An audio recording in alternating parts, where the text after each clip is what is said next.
কি বলবো অবগার কথা। অবগা যেদিকে তাকায় সেদিকেই জানি সাগর শুকিয়ে মরুভূমি হয়ে যায়। এমন একটা কপাল নিয়ে এই পৃথিবীতে আসছি, সবাই আমাকে যার যার স্বার্থে ব্যবহার করলো।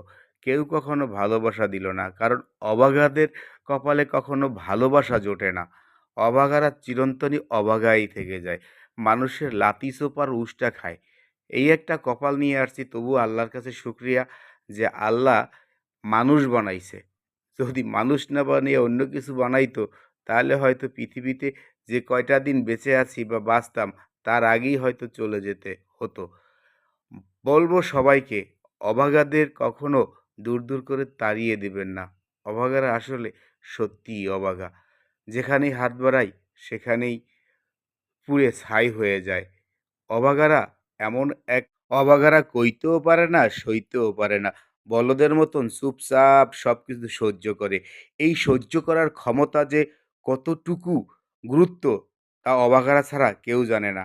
আমি এই অভাগা সহ্য করতে করতে এমন এক সময় হয়ে গেছে যে আমার হৃদয়ে সেই অভাগার ব্যর্থতা, ব্যথা, বেদনা সহ্য করতে না পেরে আমার হৃদয় বন্ধ হয়ে গিয়েছিল।